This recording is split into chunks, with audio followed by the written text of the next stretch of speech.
Hey everybody, welcome back. My name is Elise, and this is 10 to Life, where we are talking all things true crime. I realize I'm kind of having like a pink moment today. I've got like my pink couch, my pink pillows, my pink little outfit, my pink sign. It's like a little overkill, but whatever. Hopefully it records okay and it doesn't just look like a sea of pink. We'll see. If you're brand new and checking out the channel for the first time, welcome. I hope you enjoy today's case coverage and what we are here to talk about. And for all of you returning 10 to Lifers, welcome back.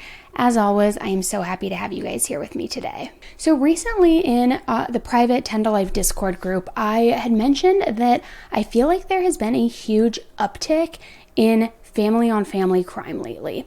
And specifically, and which is a little bit different than this case, but like specifically, I feel like I'm hearing every other day a case in which it's, a mass murder and then unaliving themselves, which, I had to say unaliving because YouTube doesn't like me saying the other word that starts with the S. They like to just like flag me. But I feel like I've been seeing just this huge uptick lately in family related crime, family on family. And it's just so disturbing because if you can't trust your family and if you can't love your family, who can you trust, who can you love, and who can you not expect to murder you? Am I right? So we are talking about a case today that rolls right into all of this craziness, and it's actually crazier than just the topic of family against family because the details of it are truly, truly haunting. Sorry, I just had to get super comfortable up here with you guys while we talk. So on Saturday, July 16th, just a little few days ago here, around 5 p.m., police in Clearwater, Florida responded to a 911 call that came in reporting that this woman could hear banging noises and could hear a woman screaming from one of the apartments inside her community. Police quickly responded and arrived to the Palms at Countryside Apartments. When they arrived on the scene, they discovered a 53-year-old woman named Mary Beth Lopez, dead with a blunt force injury to her head and several stab wounds. But even more horrifying than the gruesome discovery itself were the details about the crime and the details that the police were about to learn. So let's jump right in. 10 to Life with Elise starts right now. A neighbor at the Palms at Countryside apartment complex called the police on Saturday around 5 p.m. when she heard banging, a woman screaming, and then the woman's voice going completely silent. When officers arrived at the scene, they began to approach the unit in which the noise was apparently coming from. But before they could even fully approach and open the door to the apartment, somebody stepped outside. A 24-year-old man named Logan Lopez emerged from the apartment's front door. Now, he didn't appear frantic, he did not appear dangerous, but instead, he appeared to be very matter-of-fact. Logan walked out of the apartment, and when he was face-to-face with the police, he allegedly told the police that he killed somebody inside. Very cold, very matter-of-fact, and very nonchalantly. And honestly, really disturbing if you ask me, because how could somebody just be so calm and convey such a bold statement that they just murdered somebody inside? It just freaks me out. So officers went inside, and sure enough, Logan was telling them the truth. And inside, they found 53-year-old Mary Beth Lopez dead on the ground. But why did this happen? What was the relationship of this young man to this woman? And what the heck was going on here? So police immediately apprehended Logan and began questioning him, of course.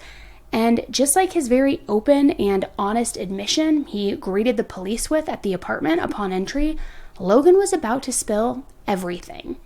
As it turns out, Mary Beth was Logan's mother, and Logan had no remorse for murdering her. In fact, he told police that he allegedly had been planning to murder her for over a year.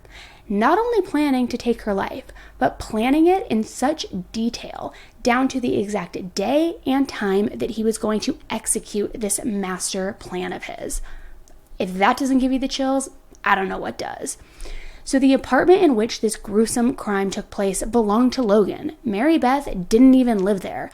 Logan put into play a huge ruse that he created to lure his mother there under false pretenses. And allegedly, Logan confided in police that he had asked his mother to come and drop off his mail, which the mail was still going to her house that he once lived in, the family home. So he asked her if she could grab his mail and then bring it over to his apartment. She agreed to bring it to him, and then when she arrived, he invited her inside to see his new furniture, according to Logan. As she came inside, he then closed the door. He then came up behind her, and at that moment, he blitz attacked his mother with a hammer and then stabbed her repeatedly, several times until she was no longer alive. A man in Clearwater is accused of killing his own mother. The 24-year-old is now charged with first-degree murder. 10 Tampa Bay's Miguel Octavio is live in Clearwater where this happened. Miguel, investigators say Lopez had planned this attack out for a year. Yes, and a major from Clearwater Police called this just a brutal, heinous crime. We were actually just talking to a neighbor who lives below where this happened, and he says he was hearing pounding noises, where Clearwater Police would later share that Lopez used a hammer to beat his mother. It was around 5 last night when Clearwater Police say they got a call from a neighbor saying they heard a woman screaming for help. They were also hearing loud banging noises. Investigators say Lopez lured his mother into his apartment. When she came in, detectives say he closed the door, hit her with a hammer until she collapsed, and then stabbed her several times. When officers got here, police say Lopez came out of his apartment and admitted to killing someone. Logan told detectives he planned to bring her there for the purpose of putting an end to her. That is what he told police. Not only is he spilling all of these details and not trying to hide anything, but fully putting it all out on the table, but then he flat out tells detectives that he planned to bring her there because he wanted to put an end to her. It is so creepy, callous, and just again, very, very dark, very dark. So a neighbor had heard Mary Beth screaming and made that 911 call around 5 p.m. When being questioned by police as to why he would do this and why would he kill his own mother, Logan told detectives that his mother had enslaved him. Now, details are still being worked out as to what that exactly means, but it was a very interesting statement. Was he referring to something from his past or maybe perhaps his childhood? Because we know that he doesn't currently live with his mother, so I'm not quite sure how she would enslave him. Of criminal investigations. So yesterday at approximately 5 p.m., received a call at the Palms at Countryside, and a neighbor had called saying that they heard a female's voice screaming for help, and then they heard banging, and then the female voice stopped. So officers responded out there, and while they were attempting contact at the apartment, a subject, later learned to be Logan Lopez, came out of the apartment. It's his apartment. And he told officers that he had just killed somebody and that they were inside. So officers saw and confirmed that there was a deceased female inside the apartment. Logan Lopez is 24 years old. He was brought to the main station here yesterday, interviewed by detectives, where he told detectives that he had killed his mother on that day. So the deceased inside the apartment is Mary Beth Lopez. She was 53 years old. You know maybe what is the reason? Yep. I'll get into, yep. I figured it was easier, I'll give a little spiel here, yeah. So Logan continued to tell the detectives that on that date he had intended on killing his mother. He had been planning this for about a year. That day, yesterday, he had asked his mother to bring over his mail because some of his mail was still being sent to the family's address. So the mother had come over, Mary Beth came over in her car to give Logan his mail. Logan also then asked her to come inside the apartment. He wanted to show her his furniture. As she came inside, he closed the door. He came up behind her and he struck her with a hammer. He struck her multiple times with a hammer. He also stabbed her with a knife multiple times. So the thing that I'll put out here is that this was a brutal, a heinous crime. It shocks the conscience, to be honest with you. And I will give as many details as I can and share the information that I can, but I will ask that we kind of keep in mind that this is a son, a 24-year-old that just brutally murdered his mother last night. And she still has a family, and he still has a family as well, that they're grieving and trying to make sense of this. So I will share the details that I can. However, there are some things that I will not share at this time for respect of the family. How long did he say he was planning this? For 1 year. For about a year, he's been planning this. Did he say why? So he said he's been planning this for a year, and he knew that this was going to be what he did on this date. He brought her over there, lured her over there for this purpose. He had said that previously she had enslaved him. What that means, you know, we're not sure. As you all know, we made an arrest last night, but the investigation is far from over. We're still trying to understand the dynamics of all this. So Logan did live alone. That was his apartment. He has no criminal history that we had found as of yesterday. Not that we found. So obviously this is still early on. This happened yesterday at 5 p.m., right? So we're combing through all that, but we don't have any criminal history that we can find right now. And we're just trying to, those answers will come a little later, yeah.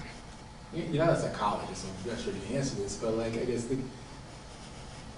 no kid just randomly plans for a year to kill their parent for no reason. Did he say anything as to other than she enslaved him? So his answer was that she enslaved him. He was very matter of fact with the detectives, explaining everything that he did. I mean, this was a brutal scene, a heinous crime that affects a lot of people. Obviously, not only his family, but the officers that went in there and saw that as well. This is something the likes of, you don't see this in this career even. You know, you see the worst of people, but you don't see this brutality very often. And that's why I also feel for the family, because she has a family, he has a family. This is a son that brutally murdered his mother and was very matter of fact about it, talking about it to detectives. Is he emotional at all?